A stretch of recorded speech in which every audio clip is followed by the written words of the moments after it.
Quem está feliz com Jesus aí? Aleluia, Deus é bom o tempo todo, amém? E o tempo todo Ele é bom, meu Deus do céu. Graças a Deus por tudo, não é? Eu não sei vocês, mas eu pensei em não estar aqui nessa noite. Eu queria ter ficado em casa. Tem sido dias muito cansativos para mim, mas hoje eu estava a orar e com o coração cheio de gratidão ao Senhor. Estou cansado, muito cansado, mas estou feliz. Estou feliz por tudo aquilo que Jesus está fazendo, por tudo aquilo que Ele fez, está fazendo e ainda fará. Sabe, já perdi as contas das maravilhas que o Senhor nestes 23 dias operou. Sabe, ontem minha esposa e eu saímos daqui com uma convicção: de fato nós transicionamos para um novo nível. E olha que ainda há pouco saímos da metade dos 40 dias, não é? Hoje é o 24º, ainda falta um pedacinho ainda. E o Senhor vai nos surpreender ainda mais no nome do Senhor Jesus Cristo, Rei da Glória. Então, esse tempo... sim, Senhor, fala. Hoje, exatamente hoje, às 18 horas, nós mudamos mais uma vez de tempo. O tempo, ele mudou de novo. Nós entramos em um novo tempo. E no sábado eu vou trazer as direções proféticas para este tempo, no nome de Jesus. Porque Deus, Ele não se move no Cronos como nós. Deus se move no Aion, o tempo que não tem tempo. Aion é o tempo de Deus. Alguns erroneamente, equivocadamente acreditam que é o Kairos, né? Mas Kairos não é o tempo de Deus, é o Aion, é onde Deus está. Não tem tempo onde Ele está. Por isso que 1000 anos é como se fosse um dia, e um dia é como se fosse 1000 anos. Não tem tempo, certo? E o tempo em que estamos é o Cronos, que vem de cronológico, é o tempo contado. E o Kairos? O Kairos é o tempo pré-determinado para que todas as coisas aconteçam. Então Deus, que está no Aion, Ele utiliza do Kairos para determinar o acontecimento no Cronos. Por um exemplo, esse é o exemplo mais forte que eu acho das Escrituras. A palavra de Deus diz lá em 1 Pedro que o Senhor Jesus é o Cordeiro que já havia sido morto desde o princípio, não é? Mas fazem pouco mais de 2000 anos que Jesus de fato morreu, sim ou não? Como explicar isso? Parece que a Bíblia se contradiz?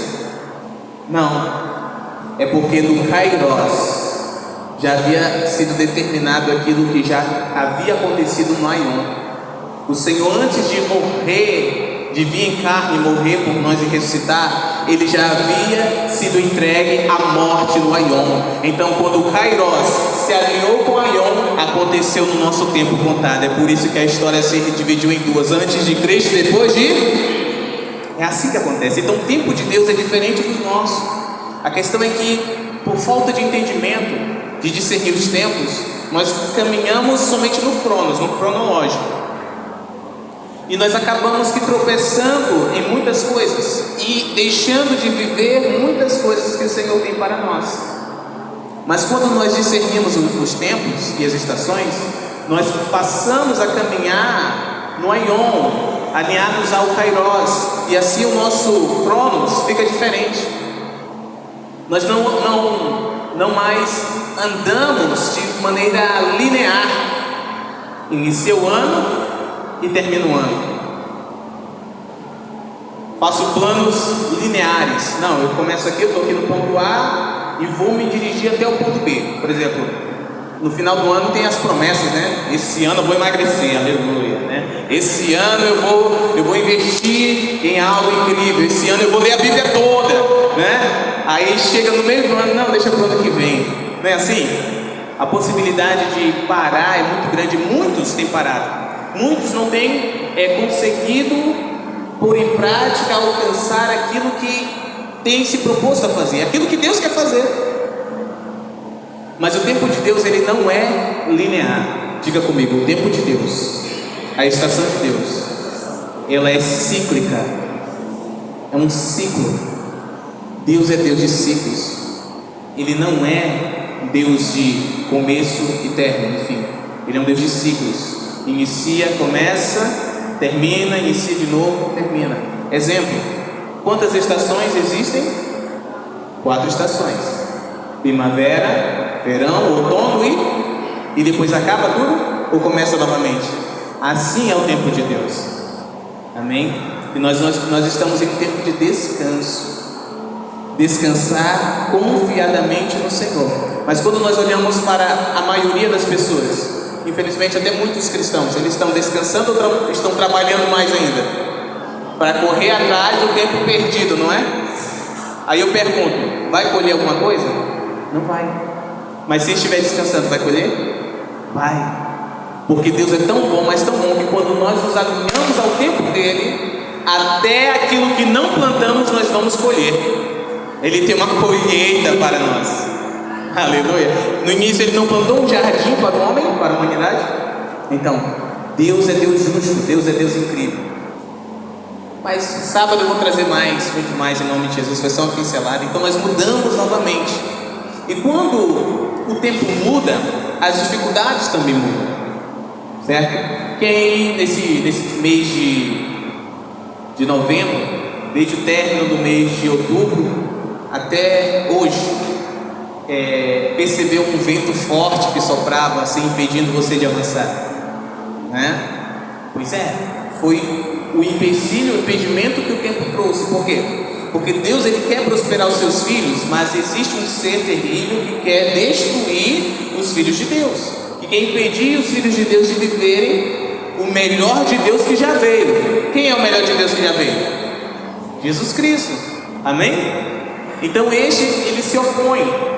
Então a cada mudança de tempo, a cada tempo ele se levanta de uma forma. A proposta para o tempo que está finalizando hoje era de descansarmos, ok? Então o que o inimigo ele buscou fazer? Nos distrair, nos proporcionar ainda mais trabalho, para que nós não estejamos alinhados ao tempo de Deus, certo? Por isso que esse é o mês propício para tirar férias, porque tem que descansar. Por quê? Pergunte por quê, pastor? Porque a próxima estação está chegando.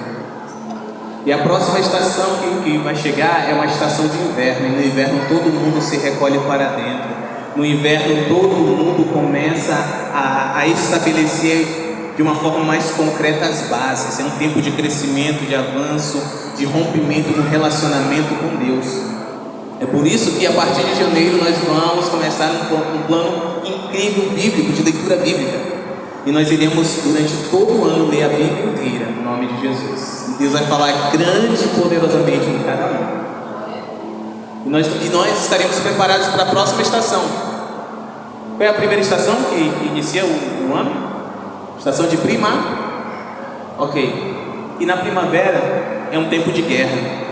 Então se nós perdemos o tempo de descanso trabalhando, quando chegar no tempo de guerra teremos energia, sim ou não? Não. Veja como o inimigo age. Ele busca nos distrair, nos impedir. No tempo de guerra, você vai lembrar, era para os reis estarem em batalha, não é verdade? Mas um rei se distraiu. Ele ficou em casa descansando. No tempo de guerrear ele estava descansando. O que aconteceu? Caiu, pecou. Qual o nome desse rei? Está entendendo? Se nós não caminharmos segundo o tempo de Deus, nós corremos sérios riscos de cairmos e talvez nunca mais nos levantarmos. Certo?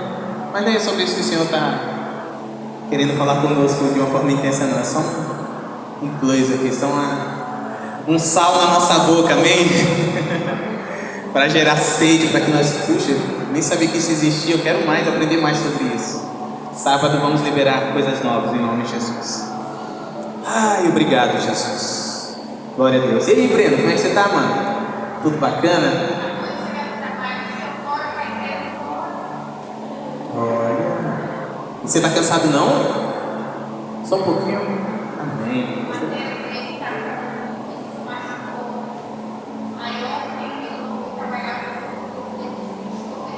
Chuta o pescoço?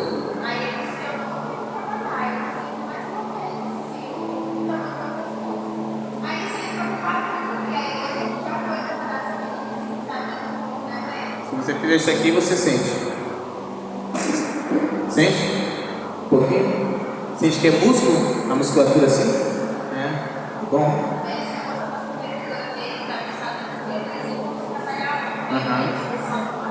Certo. Você levantou peso? Não?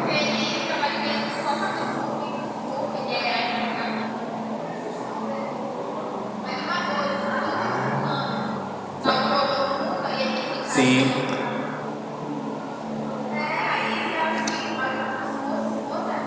Sim.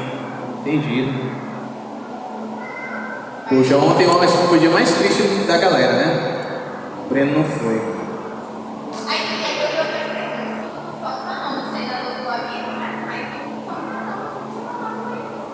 Não tinha como animar ninguém, né? Com dores.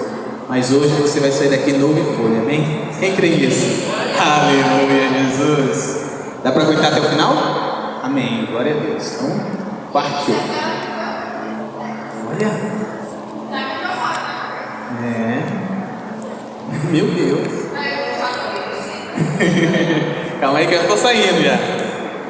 Quem pode dizer obrigado, Jesus?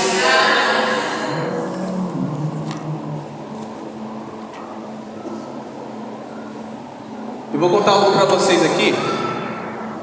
Eu só contei para os discípulos, eu creio que eu contei para Kelly. Deus está derramando coisas novas sobre os seus filhos. Para todo aquele que tem desejo de receber. E desejo de receber não é dizer assim, Senhor, eu quero, Senhor, eu não quero. Não, tem muita gente que fica, né? Que entra no quarto, fecha a porta e fica chorando, gemendo, dizendo, Senhor, eu quero. Me usa, me leva a lei, eu quero, Senhor. Mostra para Deus que querem, não é? Mas na hora de mostrar realmente nas atitudes, não é? Ficam meio assim.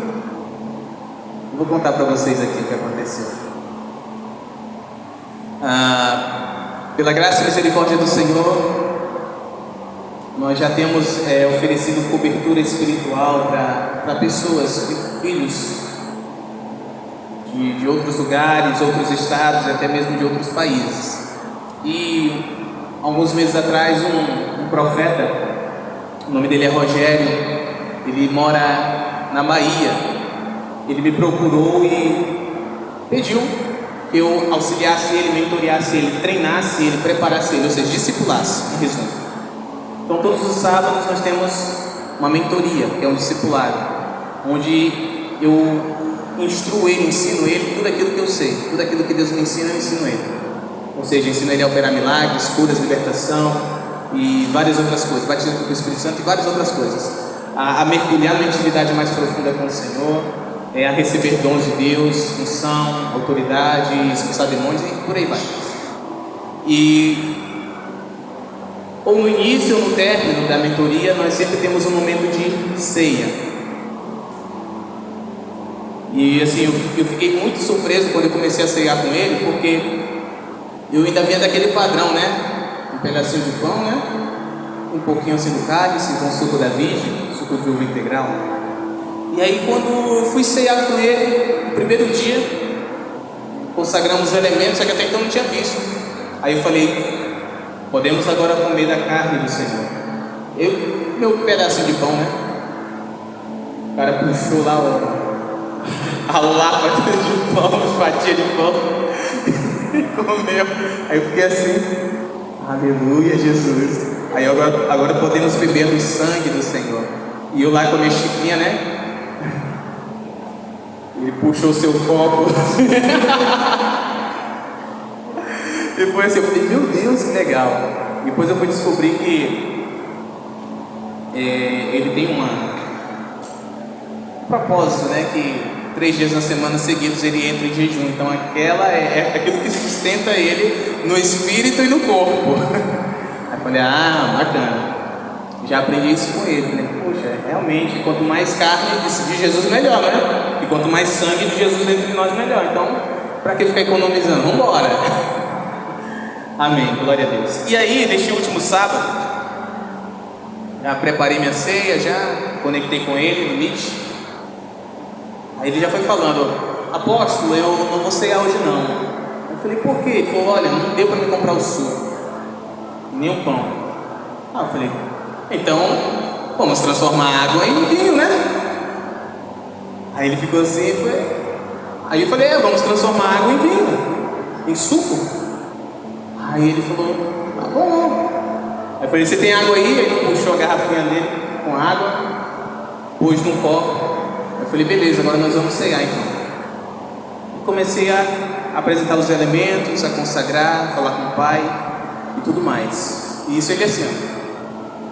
Eu abri meus olhos, vez ou outra, e estava assim. Continuei ministrando. E eu pedi ao Pai um anjo do sobrenatural. Quem sabia que tem um anjo do sobrenatural? E minha esposa tem um que caminha com ela. Às vezes eu pego ele emprestado. E aí pedi para o Pai liberar do anjo ali e tocar na água, transformando a cor, o cheiro e o sabor. Eu já havia orado outras vezes para transformar a água em suco. E o máximo que eu consegui foi mudar um pouco do sabor da água, ficar um sabor de soro, como se fosse água de coco. Foi o máximo. Aí eu falei, pelo menos o sabor vai mudar. Mas o Senhor surpreendeu. Quando ele abriu os olhos, ele olhou assim, eu vi ele olhou assim. Aí eu falei, o que foi, profeta? Aí ele pegou e puxou o copo. Quando ele puxou o copo, a água estava de outra cor, vermelha, feito um suco. E eu fiquei assim, eu falei, não, cara, que foi isso aí? Eu peguei e comecei a eliminar todas as possibilidades de ter sido algo, né, fabricado, né? Falei, olha, o copo estava limpo? Ele falou, estava. Ele falou, bom, eu vi tu colocar água e era água mesmo. Aí eu falei, o que tem? Tem alguma coisa dentro, algum farelo? Para saber, né, se era o resto de algum vestígio de alguma coisa, de suco, de pacote, alguma coisa. Ele falou, olha, tem tipo uns raios assim, vermelhos assim dentro da água, consumindo. Aí eu falei, beleza. Aí ele pegou, meteu o dedo, falei, e aí, ficou vermelho teu dedo? Ele falou, não. Aí eu falei, será que sabor tem esse negócio aí? Eu falei, você vai beber. Se fosse tinta, ele não beberia, né? Aí fomos, comemos da carne do Senhor, e na hora de beber do sangue ele bebeu. Aí eu perguntei, que sabor tem? Aí ele falou, tinha um sabor meio de suco e meio de água, estava meio a meio. E o Senhor, pela primeira vez aconteceu no nosso ministério, transformou a água em suco de uva. E quando eu fui pedir as explicações dele, né, daquilo que aconteceu, eu coloquei para gravar. Em breve vou soltar um trecho que eu gravei explicando, eu perguntando a ele, né, o que aconteceu, como foi que aconteceu. E é isso que o Senhor está fazendo. O que é isso? Isso é sinal, diga sinal. Imagine você chegar em um lugar, anunciar Jesus, e as pessoas são todas incrédulas. Mas você está pregando a palavra, tá? Mas se elas não abrirem o coração para crer e receberem, elas vão receber Jesus? Não vão. Mas se você pegar e sair distribuindo um copo descartável com água para todas elas e dizer, eu vou orar agora e essa água vai ser transformada em sangue, em suco de uva, eles vão dizer o quê? Exatamente. Mas se você orar e nas mãos deles a água ficar de outra cor, sabor, o que vai acontecer? Vai ser uma loucura, gente. A gente vai se jogar no chão e vai dizer, eu quero esse Jesus. E você diz aí que serve, e você está anunciando. Diga, os sinais apontam alguma coisa. Os sinais apontam para Jesus. Amém? Quer evangelizar indígenas? Não chegue lá com uma Bíblia, não. Chegue lá revelando a Bíblia. Seja a Bíblia que eles vão ler. Eles adoram várias entidades, sim ou não? Mas nenhuma delas pode curar como Jesus cura. Basta o primeiro ser curado, você vai ver que eles vão sair tudo correndo. Não é de medo, não. É para buscar os outros aonde estiverem, para trazer para serem curados também. E quando você chamá-los ao arrependimento e à entrega ao Senhor, todos eles unânimes se entregarão. Sabe por quê? Porque acabaram de conhecer um Deus que está acima de todos os deuses. Isso é maravilhoso. Eu estou entendendo, Senhor. Quem está pronto para receber mais de Deus? Aleluia. Olhe para o seu querido irmão, sua querida irmã. Olhe para ele, Pai. Olhe nos olhos e diga assim: assuma a sua responsabilidade. Assuma hoje a sua responsabilidade. Amém? Queridos, vocês, eu, nós somos responsáveis, tá? Pelo que acontece em nossas vidas. Você é responsável pelo que acontece na sua vida, sim ou não? Você é responsável pelo que acontece na sua família, sim ou não? Até aqui todos nós concordamos? Ok. Mas se eu te disser que você é responsável pelo que acontece no seu bairro, você acredita? Você concorda? Se eu te disser que você é responsável pelo que acontece na sua cidade, você continua a concordar? Que você é responsável, pelo que acontece na sua nação, você continua a concordar? Que você é responsável pelo que acontece em todas as nações da terra, você continua a concordar comigo? Todos nós temos responsabilidade para conosco, nossas famílias, nosso bairro, cidade, estado, nação, as nações e na igreja da qual fazemos parte. Temos responsabilidades, mas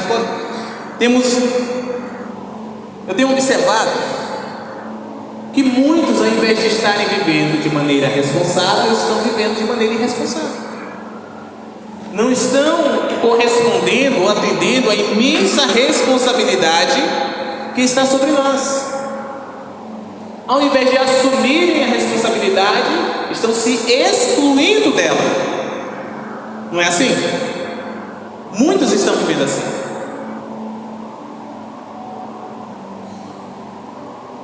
E o sinal de que está havendo essa exclusão da responsabilidade é o egoísmo.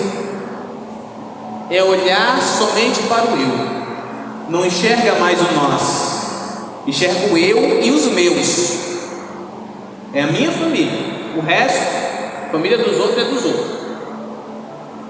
É meu. O que é meu, que está aqui perto de mim, eu sou responsável. Agora o resto. Quem lembra aí daquele tempo em que os pais do vizinho puxavam a nossa orelha, davam uma bronca? Ué, não somos filhos dele ou deles? Por que eles faziam isso? Responsabilidade. E hoje como é que é? Não é meu mesmo? Ver a criança saindo de casa sozinha, correndo no meio da rua, correndo risco, não fala nada. Pelo contrário, ele fica fofocando, né? Ai, viu lá? O filho do fulano, a filha. Egoísmo. Se importam somente consigo mesmo e com os seus, deixando o resto à mercê da sorte. Porém, o Senhor nos diz algo aqui. Ele quer que nós saiamos com este entendimento despertado e bem estabelecido. Nós fomos criados à imagem e semelhança de Deus para trabalhar. Diga, trabalho. Você sabia que trabalho é adoração?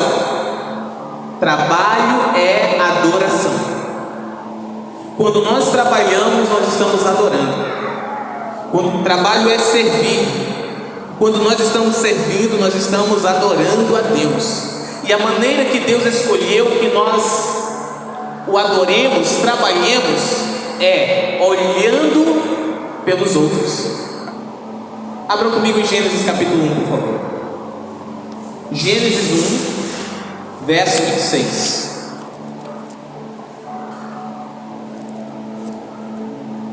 Gênesis 1, 26.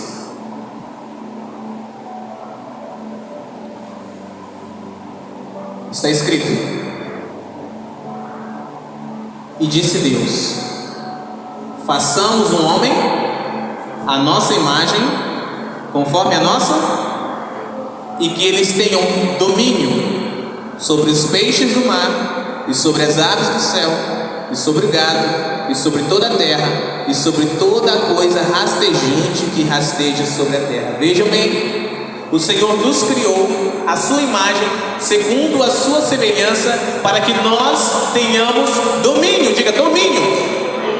Domínio no original hebraico se escreve hadar. Hadar significa governo, significa autoridade, significa poder. E veja sobre o que o Senhor nos deu domínio, governo, autoridade e poder. Sobre os peixes do mar, as aves dos céus, sobre tudo que rasteja na terra, sobre toda a terra. Isso é responsabilidade, sim ou não? Se o Senhor nos conferiu poder, autoridade, a responsabilidade está sobre Ele ou sobre nós? Sobre nós. Mas nós temos nos posicionado ou temos nos omitido? A maioria tem se omitido, não tem usado a autoridade, o poder e o governo que o Senhor nos confiou. E isso é terrível. Isso é terrível. A natureza ela geme, a criação inteira em uma só voz clama pela revelação dos filhos maduros de Deus, aqueles que irão exercer a autoridade, o governo e o poder que já receberam. Mas até lá elas gemem, ela clama. E nessa criação estão inclusas as pessoas, os seres humanos. Quem está entendendo? Por isso nós fomos criados à imagem e semelhança de Deus, para que como Deus nós possamos estar servindo aos outros.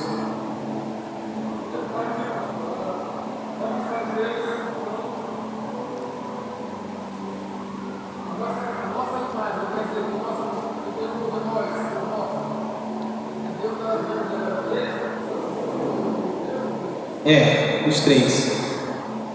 Façamos, ele estava falando com ele mesmo. E Deus é Pai, Filho e Espírito. Então nós fomos criados à imagem e semelhança do Pai, do Filho e do Espírito. É por isso que nós somos um Espírito,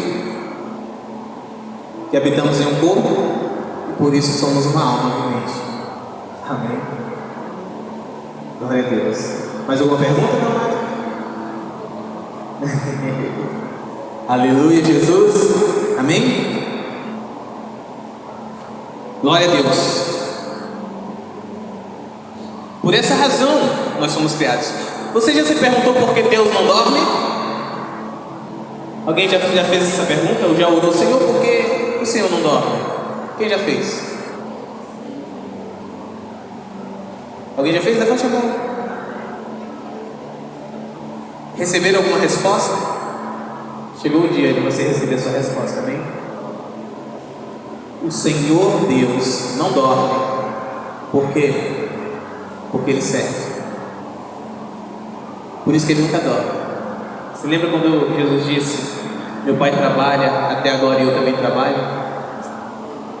Os discípulos haviam ido pegar comida. Chegaram para Ele e disse: mestre, come.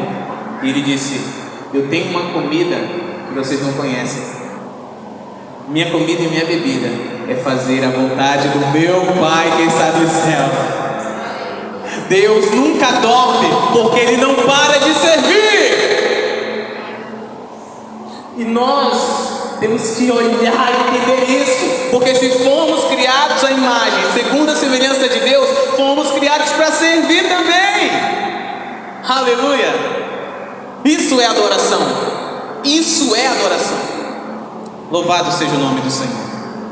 Vamos a Gênesis 2, verso 15. Por favor. Gênesis capítulo 2, versículo 15. Aqui Deus já havia formado um corpo físico para aquele homem que havia sido criado no Espírito. Amém? Gênesis 2:7, Deus forma um homem do pó da terra e sopra o Espírito, o fôlego da vida dentro deste corpo, e o homem se torna uma alma vivente. Aleluia! Aí, no verso 8, Deus planta um jardim, sim ou não? Olha só, não foi o homem que plantou o jardim, foi Deus quem plantou um jardim para o homem. E nós entendemos que esse jardim, no original, é pomar. Haviam árvores frutíferas, não haviam flores apenas, haviam árvores frutíferas. Amém? Aí começa o verso 15 aqui, por favor. Olha só. E o Senhor Deus tomou o homem e o colocou aonde? No jardim do Éden, para o quê? Repitam comigo: cultivar e guardar. Cultivar é trabalhar, é servir. E guardar é olhar por, é servir olhando por. Então cultivar e trabalhar, eles devem andar juntos. Cultivar e guardar, perdão, eles devem andar juntos. É trabalhar olhando por. Então qual era a função de Adão aqui? Era adorar a Deus, trabalhar para Deus, servir a Deus, olhando por tudo aquilo que Deus conferiu a ele. Isso é adoração. Amém? Porém, por causa do pecado, isso se distorceu. Deus conferiu uma responsabilidade sobre o homem, sim ou não? Uma grande responsabilidade, não foi? Porém, com a entrada do pecado, isso ficou distorcido. Diga, distorcido. Abra comigo Gênesis capítulo 4, por favor. Vamos ler verso 8 ao 10. Meu Deus. Tem muita gente que está vivendo nessa distorção da responsabilidade. Quem encontrou, diga, eu amo a Bíblia. Quem não encontrou, diga, eu também. Vamos ver? Diz a palavra do Senhor. E Caim falou com Abel, seu irmão. E aconteceu que, quando eles estavam no campo, Caim se levantou contra Abel, seu irmão, e o assassinou. E o Senhor disse a Caim: onde está Abel, teu irmão? E ele disse: eu não sei, sou eu guardador do meu irmão? E ele disse: o que tu fizeste? A voz do sangue de teu irmão está clamando a mim desde a terra. Meu Deus do céu. Quem era Caim? Caim era o primogênito de Adão e da mulher, sim ou não? Adão e Eva, não é? E Abel era o caçula, o mais novo. Depois do culto, porque Abel foi aceito e a sua oferta, e Caim foi rejeitado a sua oferta, Caim ficou #chateado.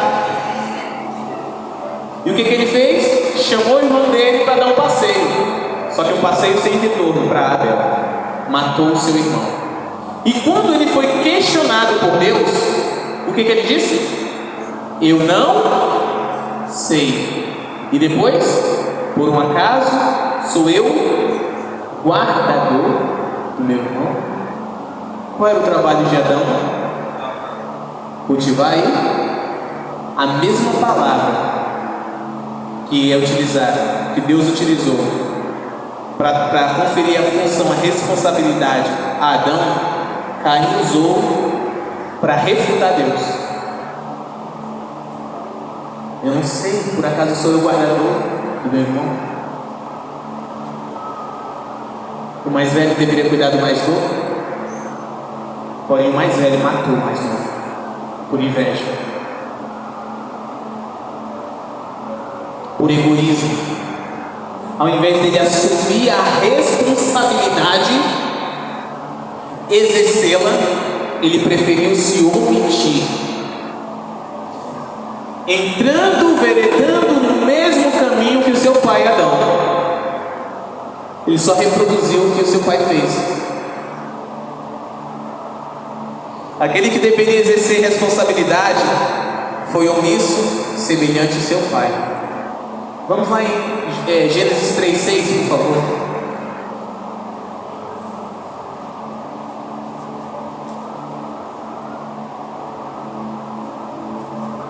Gênesis capítulo 3, versículo 6.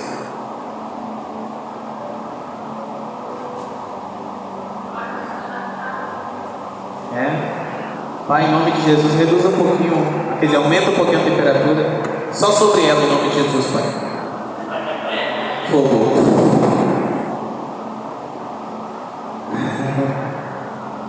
Está escrito: e quando a mulher viu que a árvore era boa para alimento e que era agradável aos olhos e uma árvore a ser desejada para fazer alguém sábio, ela tomou do seu fruto e deu também a quem? E ele o comeu com ela. Muita gente se pergunta: onde é que estava Adão, né? Adão estava do lado o tempo todo. Adão viu a serpente se aproximar da sua mulher, viu ela mandar um papo liberal. Você sabia que a serpente, Satanás, foi o primeiro teólogo liberal a relativizar aquilo que Deus disse? Vamos ver aqui o verso 1 do capítulo 3 de Gênesis. Ora, a serpente era mais sutil do que qualquer animal do campo que o Senhor Deus havia feito. E ela disse à mulher: sim, Deus tem dito, não comereis de toda a árvore do jardim?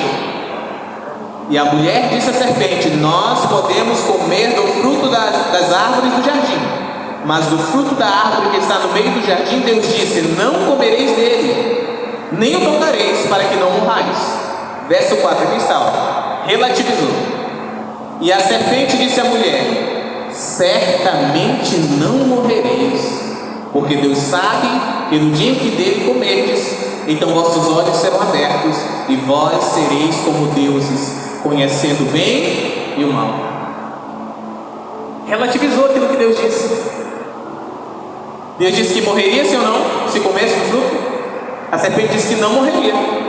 Relativizou. Não é bem assim. Não foi o que Deus quis dizer.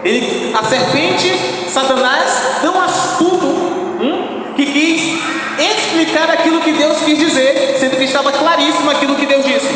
Entendeu?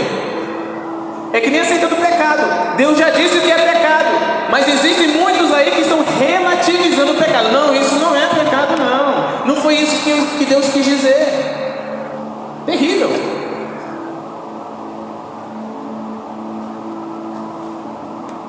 Qual era a responsabilidade do homem? Cultivar e guardar. Somente ele mesmo? Sim ou não? Tudo o que estava na terra, inclusive a sua esposa, não foi? Mas o que ele fez? Ficou caladinho, enquanto a serpente influenciava negativamente a sua esposa. Se omitiu. Qual a consequência disso? A morte dele, da sua esposa, de toda a humanidade, inclusive a nossa. Vocês estão vendo o perigo da omissão? A mesma coisa Caim fez com Abel, se omitiu. Matou o próprio irmão. E quando foi confrontado por Deus, continuou a negar, continuou a fugir, a se esquivar da responsabilidade. Mas não podemos fugir da responsabilidade. Muitos, diante de um confronto, assumem a responsabilidade, tomam uma atitude, ficam esquivando, arrumando desculpa, ou desculpas infundamentadas.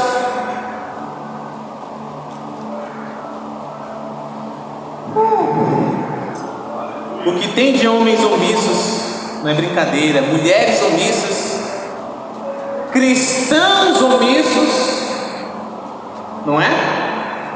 Nós somos hoje quase 40% de toda a nação cristão, é cristão. mas são tão omissos, a maioria, que não faz nenhuma cócega. A nação é o que é por causa da omissão dos cristãos, porque não estão assumindo as suas responsabilidades, a responsabilidade que Deus nos conferiu: cultivar e guardar, cultivar e guardar. Diga, já basta. Nós necessitamos assumir a responsabilidade que nos foi dada, meus amados. Amém? Necessitamos urgentemente, é urgente.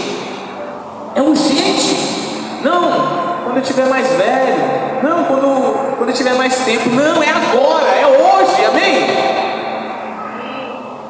E o que é responsabilidade? Vocês vão ficar muito surpresos. O que é responsabilidade? Olha só, olha que conceito incrível. Responsabilidade é a obrigação, diga, obrigação, de responder pelas próprias ações e pelas ações de outros. Adão, lá no jardim, não estava respondendo somente por si, pelas próprias ações, estava respondendo também pelas ações da sua esposa, pelas ações dos seus filhos, pelas ações de todos. Isso é responsabilidade, é assumir o boleto seu e dos demais. Caim deveria ter assumido a responsabilidade sobre seu irmão, sobre si mesmo e sobre seu irmão, mas se omitiu. Nós nos tornamos responsáveis quando respondemos por nós mesmos e respondemos pelos outros. Parece injusto, sim ou não? Aparentemente, não é? Mas não é. Foi assim que Deus determinou para que seja, e isso desde o princípio. Amém? Nós nos tornamos responsáveis quando nós nos importamos conosco e com os outros. Por isso que Paulo escreveu a um jovem pastor chamado Timóteo, seu filho na fé, a seguinte coisa: cuida de ti mesmo e depois dos demais. Cuida de ti mesmo e depois dos outros.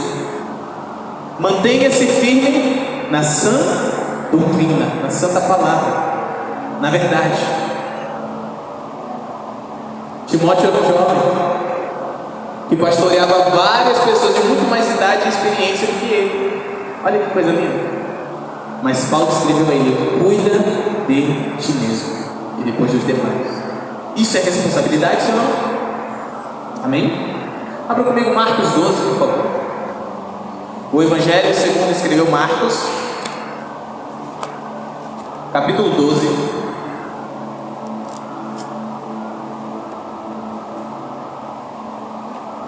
do verso 28 ao 31.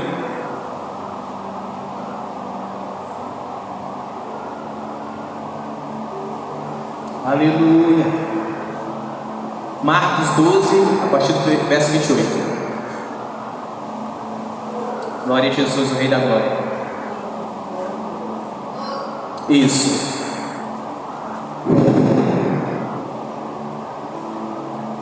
Oh, aleluia. Glória seja dada ao teu nome, Jesus.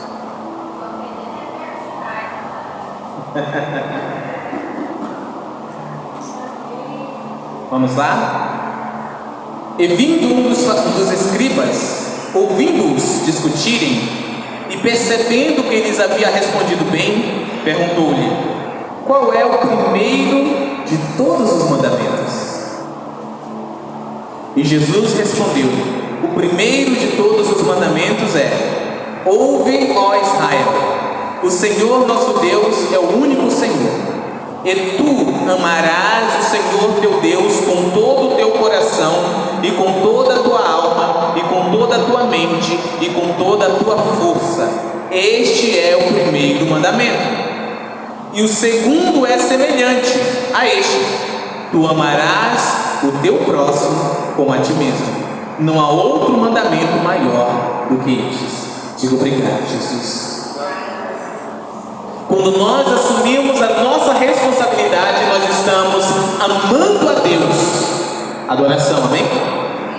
E estamos amando ao próximo como nós somos amados por Deus. Quantos têm sido cuidados por Deus aí? Têm sido servidos por Deus? Agora eu pergunto, não precisa levantar a mão. Quantos têm amado o próximo, servido ao próximo? Você está entendendo? Levanta a mão, você que tem servido, não tem que ter vergonha mesmo não. Levante a mão, você que tem que servir o próximo. Isso é amor. Isso é exercer a responsabilidade. Amém? Glória a Deus. Não tem como eu dizer que eu amo a Deus se eu não amo o meu próximo. Não tem como eu dizer que Deus, Ele é o meu Senhor se eu não estou obedecendo o seu mandamento, os seus mandamentos. Que a palavra dele diz que são simples, não são graves, não são difíceis de serem cumpridos, obedecidos. Mas muitos têm se omitido da responsabilidade que os foi concedida, incumbida. Adão, ele se omitiu. Adão se importou somente consigo. E o que aconteceu? Condenou toda a humanidade à morte. E a omissão condena descendências à morte, condena famílias à morte. Meu Deus, condena cidades, estados, o país e nações à morte.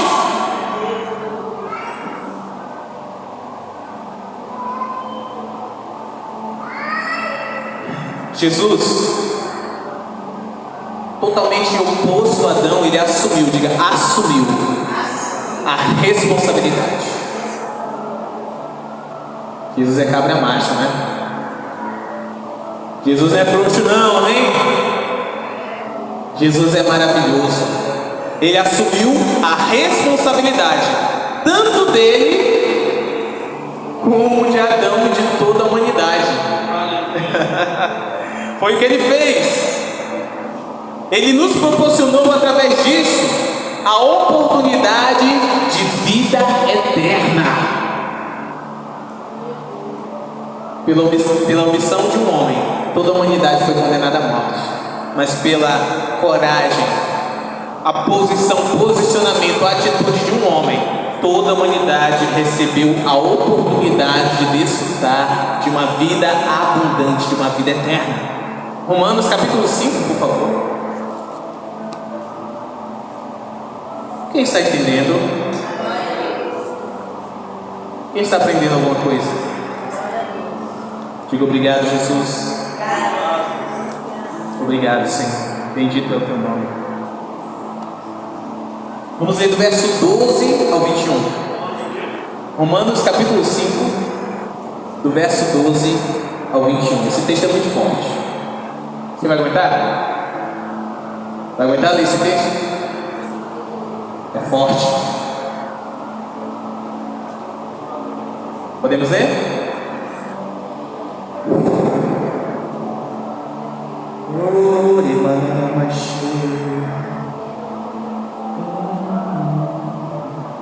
Aleluia.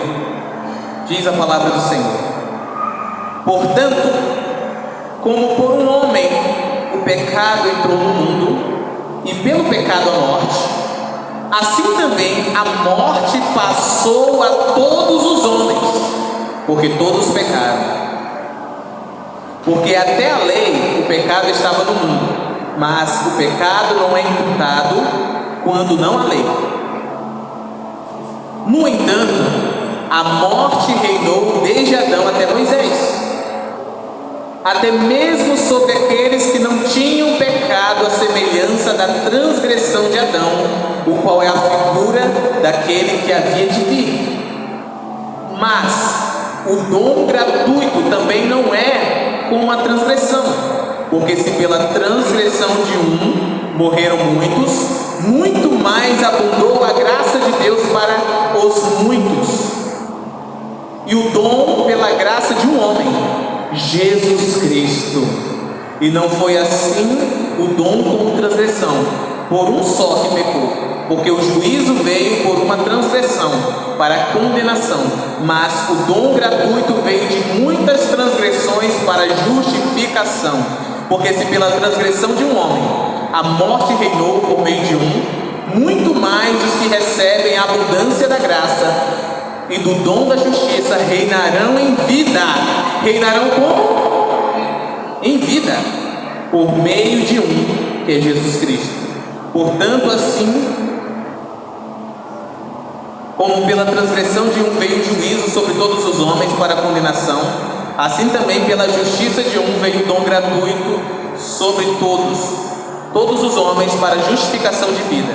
Porque assim como pela desobediência de um só homem muitos foram feitos pecadores, assim pela obediência de um muitos serão feitos justos. Além disso veio a lei para que a transgressão abundasse, mas onde o pecado abundou, superabundou a graça, para que assim como o pecado reinou na morte, também a graça reinasse pela justiça para a vida eterna por Jesus Cristo nosso Senhor. Aleluia! Falei que é forte? Aleluia!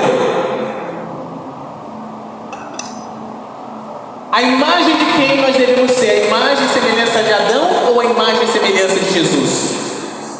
Se nós não temos nos posicionado, se nós temos nos omitido, temos sido ainda a imagem e semelhança do velho homem, da velha criatura chamada Adão, e precisamos nos converter.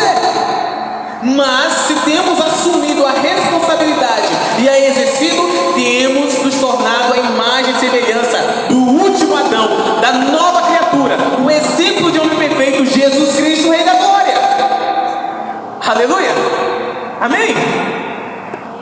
Como Jesus, meus amados, nós devemos assumir a nossa responsabilidade. Olhe para o seu irmão, por favor.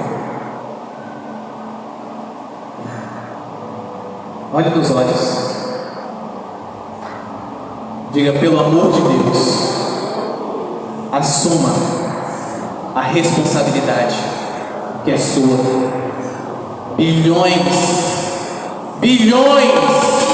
de pessoas estão clamando por isso. Amém? É bilhões, são bilhões de pessoas. Agora fala: prova, pastor.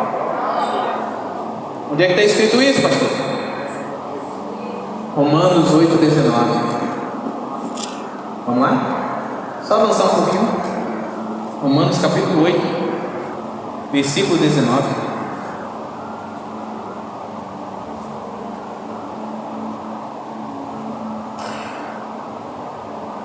Porque a ardente expectativa da criação espera pela manifestação dos filhos de Deus. Temos filhos de Deus aqui nessa noite? A criação geme e aguarda a sua, a minha, a nossa manifestação. Que assumamos a responsabilidade que é nossa. Teve um culto aqui alguns dias atrás que eu perguntei: quantos aqui já foram questionados por incrédulos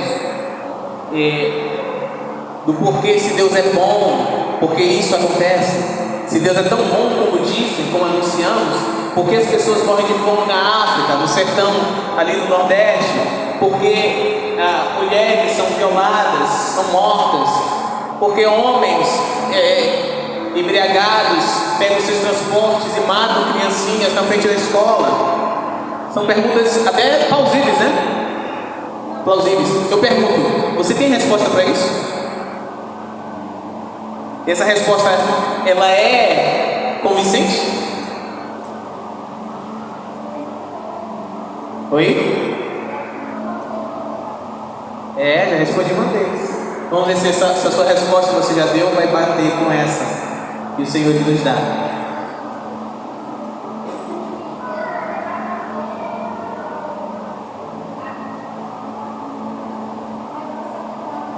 Olha aí. Vamos aplaudir Jesus pela vida da aula. Meu Deus!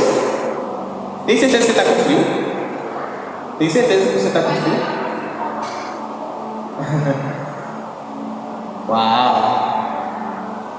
A resposta é simples. Deus não tem nada a ver com o que está acontecendo. Simples. A pessoa fica de cara assim, quê? Deus não tem nada a ver com isso. Aí a pessoa pergunta, por quê? Porque a autoridade foi dada para quem? Se foi dada para o homem, quem tem que fazer alguma coisa? Então, se o homem está usando ou não está usando a autoridade da maneira devida, o que Deus tem a ver com isso? Nada. Ele está só esperando a hora de aplicar o seu juízo sobre estes transgressores. Aleluia! Pronto, tá bom, simples. Precisa dar uma volta? Não, só isso. Deus não tem nada a ver com isso. A autoridade foi dada ao homem, e se o homem está usando errado, a culpa não é de Deus, a culpa é do próprio homem. Sim? Isso para Deus, a relação que estou a fazer. Agora ela não matar, não mate. Mas se não quiser matar, não vai chegar isso para ele. Vai matar, sabe? Exatamente. É isso aí. Deus não vai amarrar ninguém e dizer, não, meu filho, não mate, eu vou matar. Não mate, não. Já foi avisado. Aleluia. Glória a Deus. Então, se nós não quisermos assumir a nossa responsabilidade, tudo bem. Deus vai matar todo mundo e vai levantar uma outra geração. A pergunta é, vai fazer através de ti e de mim, ou vai ser necessário levantar uma outra geração?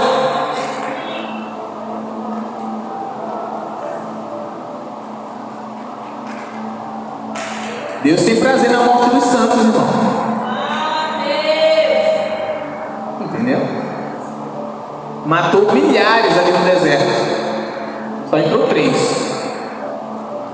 E aí? E por diversas vezes ele anunciou para o seu profeta Moisés: vou matar todo mundo e através de ti eu vou levantar um povo, um outro povo. O que Moisés tem falado? Pelo amor de Deus, Senhor, Deus, tenha misericórdia, interceder. Pelo amor de ti mesmo. O que os povos ao redor vão pensar? Eles vão pensar, puxa, Deus tirou, o Deus deles tirou eles do Egito para matar eles no deserto. Deus, olha o que eles vão pensar do Senhor. Tá bom, não vou matar não, mas gente. Mas toda vez que o povo se omitia, transgredia, o que acontecia? Levantava uma praga, né? Ou a terra engolia, ou as serpentes começavam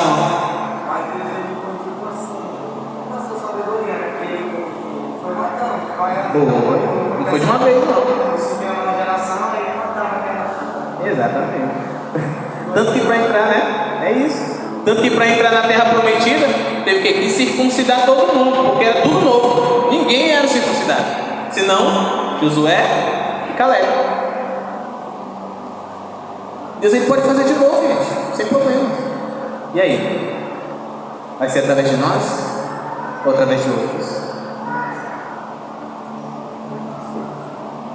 O Pai tem expectativa de que seja através de nós, sabe?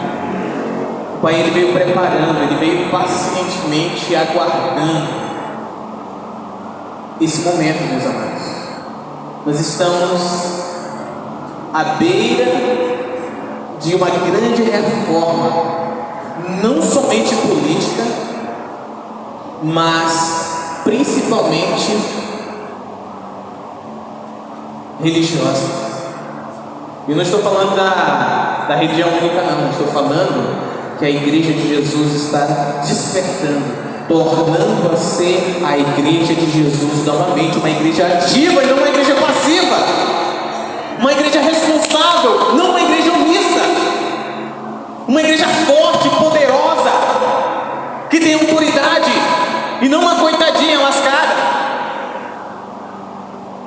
Uma igreja que todos olham para ela e falam: meu Deus, eu não estou falando de instituição, eu estou falando do corpo de Cristo, amém? Apesar da instituição estar também inclusa nisso. Meu Deus, que povo alegre, que povo abençoado. Vejam, mesmo em tempos de crise, eles não perdem a esperança, eles continuam orando, eles continuam cultuando, eles continuam celebrando, eles continuam profetizando, eles continuam anunciando a verdade. Eles não retrocedem, eles avançam. Esse povo tem algo diferente que a minha religião não tem. Esse povo tem algo diferente que os santos que eu adoro não fazem, não tem. Que o povo que eu conheço não tem. O que que é? O que que é? Cristo em nós, a esperança da glória. Cristo em nós, a esperança da glória. Aleluia. Será que Jesus tem que descer antes do tempo, fazer tudo sozinho, depois subir e dizer, galera, agora podem apertar o botão? Aí tudo acontece. Já foi feito só, né? Aí depois ele vem de novo e vem, agora eu vou levar vocês. Ei, a responsabilidade está sobre nós. É nossa, diga, é nossa. A responsabilidade de fazer alguma coisa, de adorar olhando pelos outros. É por isso que o Pai me levantou nesse tempo, me chamou nesse tempo. Para alguns é um pastorzinho de nada, para outros é um nem saiu da sala ainda, só que ainda cheira leite. Não vi. Para outros é alguém que não sabe de nada, não sabe nem o que está falando. E tudo aquilo que está fazendo não é por meio de Deus, é por meio até de demônio. Deus me chamou como um dos. Eu não sou o único, eu posso cair no erro de Elias e dizer, Senhor, só eu que fiquei. Mentira. Ainda existem 7.000 que não se prostraram. Eu sou somente um dos, amém? E o Senhor levantou para despertar a igreja de Jesus. Quem lembra da parábola das 10 virgens? 5 sábias, 5 nécias. As sábias levaram azeite, além do azeite nas lamparinas, e as nécias levaram só azeite nas lamparinas. O noivo demorou-se ou não? O que aconteceu? Ambas dormiram. E aí de repente uma voz soa dizendo, aí vem, saí ao seu. Pergunto, de quem era essa voz? Oi? Dos remanescentes. Tem uma igreja que não dormiu. As 5 sábias prudentes, elas são símbolo de uma igreja. As 5 tolas também. Ambas dormem, mas tem uma igreja que não dorme. Tem uma igreja que, assim como Deus não dorme, ela não dorme. E ela anuncia para as demais. Aí vem o noivo, sai ao encontro dele. É nós. Sim? Ele sabe que é o que está mais em do Espírito Santo. Mas ele está representado na vazia. O azeite. Aleluia. Uma igreja que desperta a própria igreja. E o Senhor me chamou nesse tempo para despertar. Um despertamento. Para quê? Para capacitar, para edificar e para enviar. Abra comigo Efésios capítulo 4, por favor. Eu não sei qual a formação teológica que a maioria tem aqui, mas eu vou lhe dizer aquilo que o Espírito Santo tem me ensinado e confirmado ao meu espírito. Efésios capítulo 4, do 10 ao 14. E vamos finalizar.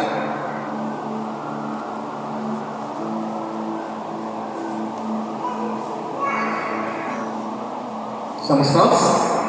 Quem encontrou, diga eu amo a Bíblia.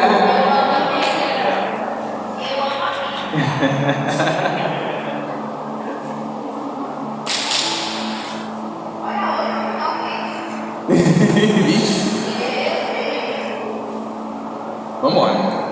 Diz a palavra do Senhor: aquele que desceu é também o mesmo que subiu acima de todos os céus para cumprir todas as coisas. Quem é este que desceu e subiu? Jesus, amém. Verso 11, olha. E ele mesmo deu alguns para apóstolos, e alguns para profetas, e alguns para pastores e para qual objetivo? Verso 12. Para o aperfeiçoamento dos santos, para a obra do ministério, para a edificação do corpo até que todos cheguemos à unidade da fé e ao conhecimento do Filho de Deus, a homem perfeito, à medida da estatura da plenitude de Cristo, para que não sejamos mais, diga, crianças, atiradas para lá e para cá e carregadas por todo o vento de ensino, pela artimanha e astúcia dos homens que ficam à espreita para enganar, diga, misericórdia. Então, apóstolo é para hoje, profeta é para hoje, evangelista, mestres e pastores também. Amém ou não amém? Tem gente que diz que ficou no passado, tem umas linhas teológicas que dizem que acabou. Não acabou. Pergunte, por quê, pastor? Aí eu vou responder igual a Jesus, vou responder com uma outra pergunta. Jesus é tão maravilhoso, a gente aprende muitas coisas.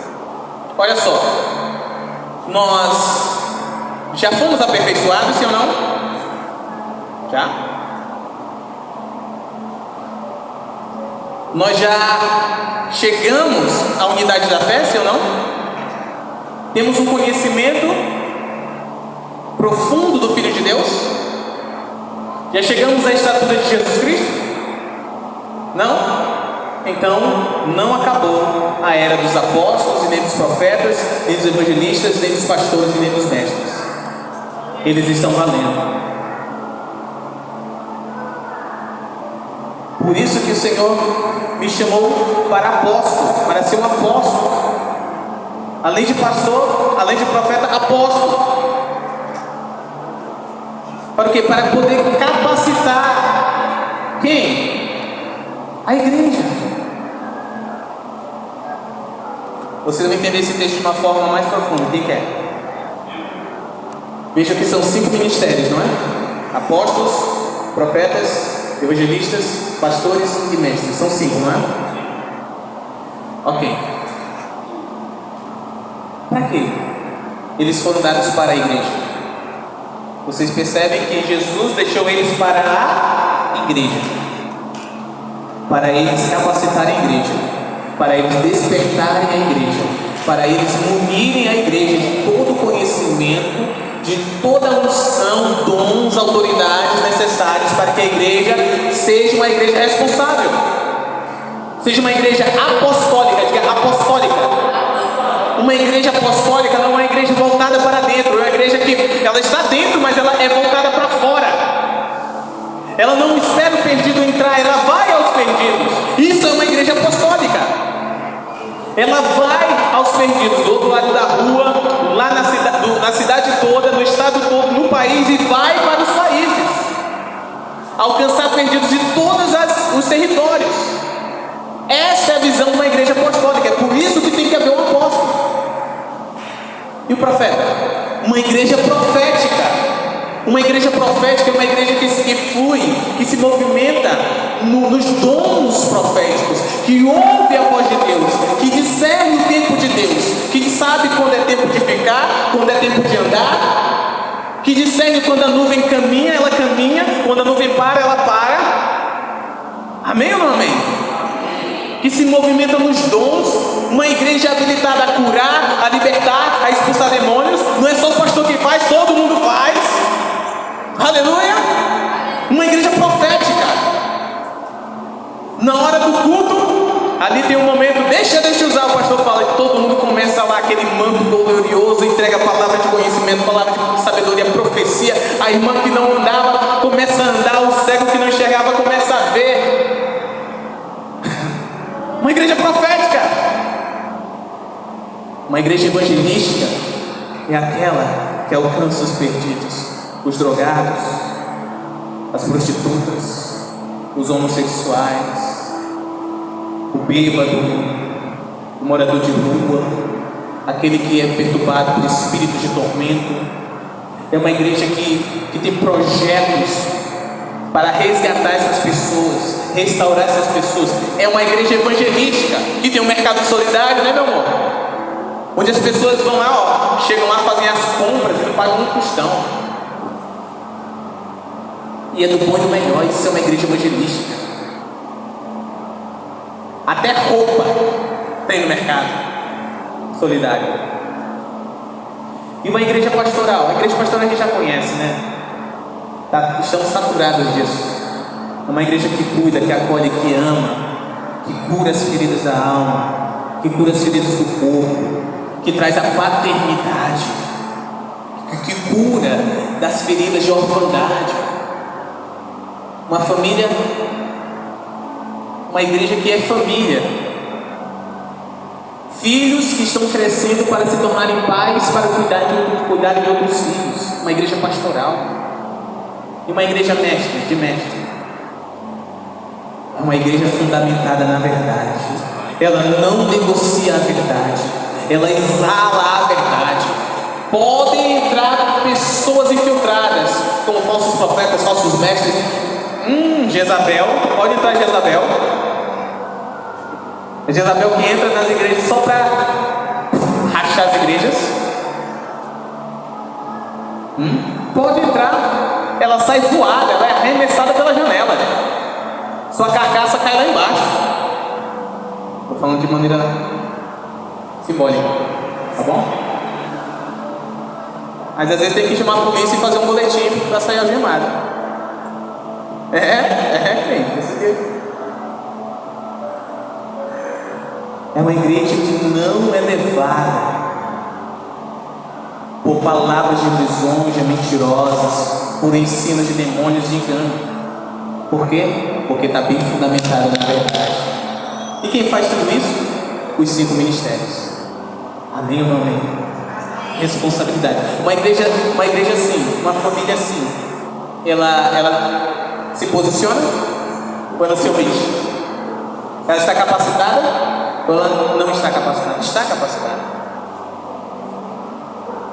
Glória a Deus. O Senhor, Ele nos chamou a responsabilidade. Marcos 16, a partir do verso 15. Você sabe, não precisa ver. Ide e pregai o Evangelho a toda. Quem crê e for batizado será? Quem não crê será? E estes sinais acompanharão os que, no nome de Jesus, expulsarão os, falarão em novas, pegarão as serpentes com as, e se beber alguma coisa mortífera não fará nenhum, e imporão as mãos sobre os enfermos e eles serão. O que é isso? O Senhor chamando a responsabilidade. A igreja, essa é a responsabilidade de vocês. Não façam. Foi o que Jesus disse. Mas sabe o que a igreja tem feito? Muitos têm feito. Jesus vem e cura meu irmão. Jesus expulsa esse demônio aqui, pelo amor de Deus. Não é assim? Tem sido mal instruída, então por isso ela prefere se omitir. Eu já conheci pessoas, esposas de líderes, que falavam assim: ai, eu não gosto desse negócio de expulsar demônio, eu detesto esse negócio de expulsar demônio, eu não gosto. Como a esposa de um líder pode pensar assim, gente? Se a pessoa precisa ser liberta, quem vai expulsar? Quem vai libertá-la? É para gostar ou é para fazer, para obedecer? Para obedecer. Amém ou não amém? Vamos ficar de pé? Em 2 Coríntios 5:20, o Senhor diz que nós somos embaixadores de Cristo. E o embaixador tem uma responsabilidade. Quem sabe qual é a responsabilidade do embaixador?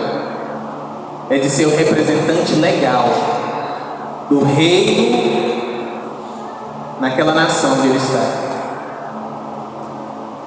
Você é um representante legal do reino de Deus aqui na terra. Eu disse aqui na terra, eu não falei aqui na cidade, eu disse na terra. Então você não é uma pessoa, você não é um cristão que tem responsabilidade somente por si mesmo ou por sua família, não. Você tem responsabilidade aonde você vai, tem responsabilidade pelo seu bairro, pelo bairro onde você mora, pela cidade onde você está, pelo estado onde você está, pela nação onde você está e pelas nações. Responsabilidade nossa. Nós não podemos mais nos omitir, gente. Porque senão Deus vai levantar as criancinhas, tá?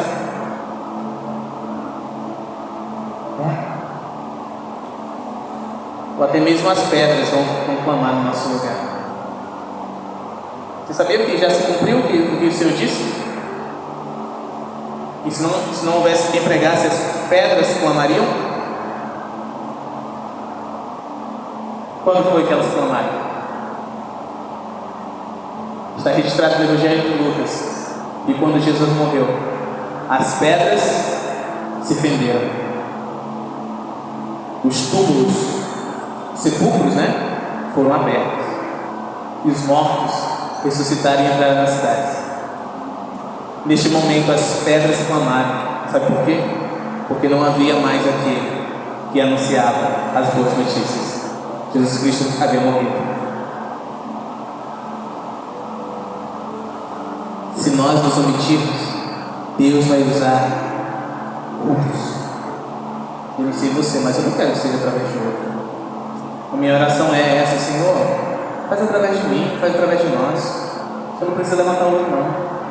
Eu quero saber se tem gente ousada aqui que é capaz de olhar e dizer: Deus, se o Senhor estava procurando alguém com coragem suficiente para se posicionar, para assumir a responsabilidade que o Senhor conferiu, para hoje, Deus, porque o Senhor acabou de encontrar.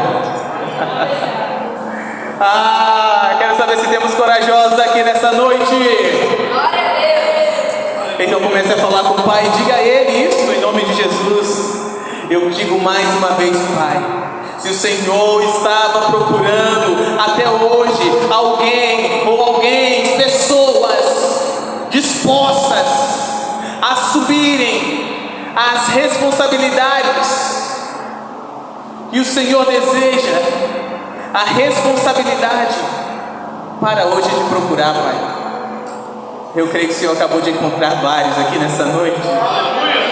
Nós tomamos a decisão, Pai, de assumirmos a responsabilidade que é nossa. Eu não vou cair no engano de transmitir para uma outra geração, que seja através da minha, que seja através da nossa, em nome de Jesus. Que eles peguem, as futuras gerações peguem a continuidade daquilo que nós já iniciamos. Nós não queremos, Pai, condenar a próxima geração por conta da nossa missão. Não queremos continuar no caminho de Adão. Queremos estar no caminho de Cristo, aquele que é o caminho, a verdade e a vida. Nós queremos, Pai, oferecer uma adoração real, uma adoração de fato, de verdade, não somente de palavras.